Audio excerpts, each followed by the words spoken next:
सच्चिदानन्दरूपाय विश्वोपत्यादिहेतवे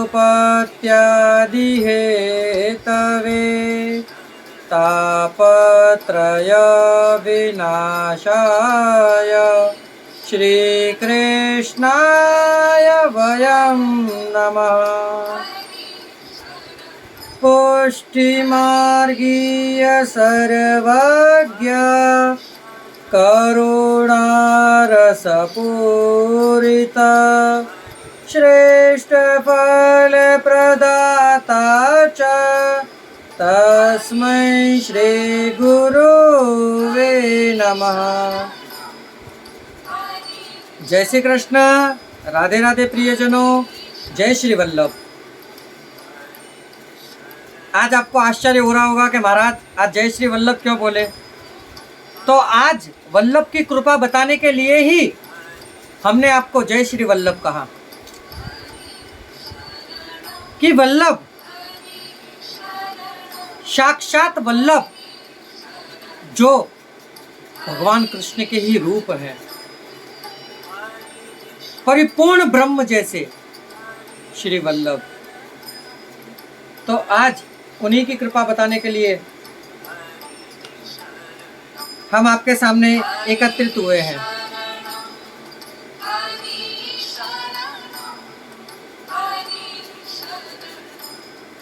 हरि शरणम। ऐसे भजन बजते हो तो कितना आनंद आए प्रियजनों। आज हम वल्लभ की कृपा ऐसे बताते हैं कि मान लीजिए कि भादों का महीना हो, घनघोर वर्षा हो रही हो, आ गई हो 5 दिन की, और आज वर्षा प्रारंभ हो गई हो, शुरू हो गई हो, और यदि आप उसको किसी की भी आन दें तो क्या वर्षा रुक सकती है? नहीं, परंतु वल्लभ की आन पे वर्षा रुक गई। तो ऐसे ही एक वैष्णव जिनका नाम सुनकर आपको अत्यंत आनंद होगा, उससे पहले यदि आपने हमारे चैनल को सब्सक्राइब नहीं किया तो सब्सक्राइब करके बेल आइकन बटन को दबा दीजिए। ये दास आपसे नित्य प्रति विनंती करता है, हो सके उतना इस चैनल को शेयर भी करिए। जिस तरह आप लोगों के जन्मदिन को, अपने फ्रेंड के जन्मदिन को, पिक्चरों के गानों को, ये जो किसी कार्य में नहीं आते ऐसी चीज़ों को आप लगाते हैं, कभी कभी इस दास के भी चैनल को लगा दीजिए तो बड़ी कृपा होगी। आप लोगों के आशीर्वाद से ही हमारा सनातनी परिवार बड़ा हो पाएगा। तो आज हम जिस वैष्णव की बात कर रहे हैं उन वैष्णव का नाम है जीवनदास क्षत्रिय। एक समय सिंहदना वैष्णव आचार्य जी के दर्शन करने के लिए जा रहे थे। साथ में कुछ 10 वैष्णव भी थे जीवनदास जी के साथ।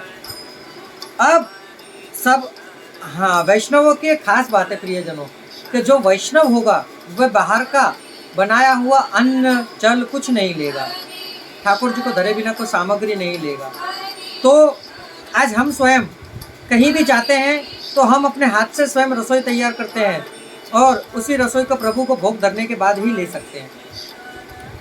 उसी प्रकार ये वैष्णव अपनी रसोई बना रहे थे। अचानक एक जगह इन्होंने मुकाम किया, तो जब सब वैष्णवों को प्रसाद लेवाने के लिए लोग तैयार हुए तो वहां पर घनघोर वर्षा प्रारंभ हो गई। अब वर्षा हुई तो ये लोग ले कैसे, क्योंकि इन्होंने तो सिर्फ वहां पर प्रसाद लेने के लिए जगह कर रखी थी। अब सब लोग भीग रहे थे। तब जीवनदास जी ने कहा कि वर्षा तुझे श्री वल्लभ की आन है, जो तू गिरे तो। यकीन मानिए प्रियजनों, वर्षा रुक चुकी, एकदम से रुक गई। वहां जितने वैष्णवगण थे वह सब उसको देखकर आश्चर्यचकित हो गए कि वाह, ये क्या, वल्लभ का नाम लेने से बरसात रुक गई। कुछ दिनों बाद वे लोग अड़ेल पहुंचे, श्री वल्लभाचार्य जी के दर्शन करे। उनमें से एक वैष्णव ने श्री वल्लभाचार्य जी को विनंती करी कि नाथ प्रभु, जीवनदास जी ने चालू बरसात में आपका स्मरण कराया, आपकी आन दी, तब बरसात एकदम से रुक गई। श्री महाप्रभु जी ने जीवनदास जी को बुलाया, जीवनदास यहाँ आइए। जीवनदास जी गए तो बोले तुमने हमारी आन क्यों दी बरसात को, यदि बरसात नहीं रुकती तो क्या करते। तब जीवनदास जी ने अपना क्या कहा कि प्रभु बरसात में क्या इतनी सामर्थ्य है कि आपका नाम लेने के बाद भी वो गिर सके। तो देखिए गुरु प्रति कैसी निष्ठा है। कबीरदास जी भी अपने दोहे में कहते हैं ना, गुरु गोविंद दो खड़े काके लागू पाए, प्रथम नमन गुरु देव ने जिने गोविंद दियो बताए कबीरा, गोविंद दियो बताए। तो देखिए प्रियजनों, गोविंद की कृपा,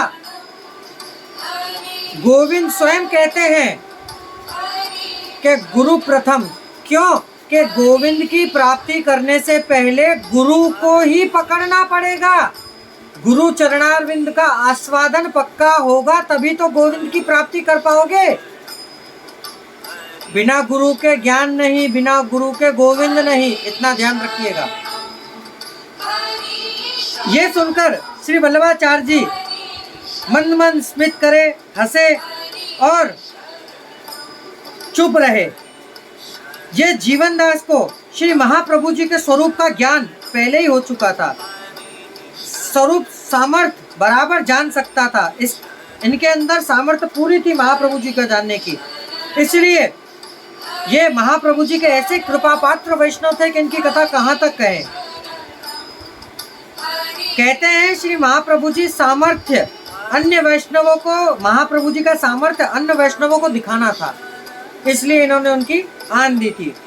देखिए श्रीमद् भागवत गीता में भी तो ठाकुर जी कहते हैं, सर्वधर्मान परित्यज्य मामेकं शरणं व्रज अहं तत्व सर्व पापेभ्यो मोक्षयिष्यामि मा शुचः। सब धर्मों के भेद भुला के एक मेरा शरणागत हो जा, मैं हरि पाप से मुक्ति दूंगा, शोक न कर मेरी भक्ति में खो जा। प्रभु श्री कृष्ण कहते हैं सर्वधर्माना परित्यज्य, सब धर्मों को भूल जा, मामेकम शरणम व्रजा, सिर्फ मुझ एक को भज, अहम तत्व सर्व पापेभ्यो, मैं तेरे सर्व पापों से मोक्षयिष्यामि मा शुचा, मुक्त कराकर मोक्ष की प्राप्ति कराऊंगा। तो प्रियजनों, जहाँ भी हो वहाँ सिर्फ परिपूर्ण ब्रह्म एक, ब्रह्म एक ही है, एको ब्रह्म द्वितीयो न अस्ति, दो ब्रह्म नहीं है, ब्रह्म एक ही है। कई लोगों के मन में खेद है कि ब्रह्म दो, नहीं, एक ही ब्रह्म है। तो प्रियजनों, ये जीवनदास की थी कथा। यदि आपको और कुछ जानना हो तो हमें कमेंट बॉक्स करके अवश्य बताएं। अब इस दास को आज्ञा दीजिए, कल फिर एक नई कथा के साथ मुलाकात होगी। जय श्री कृष्णा, राधे राधे। दास का प्रणाम स्वीकार करें। जय श्री वल्लभ।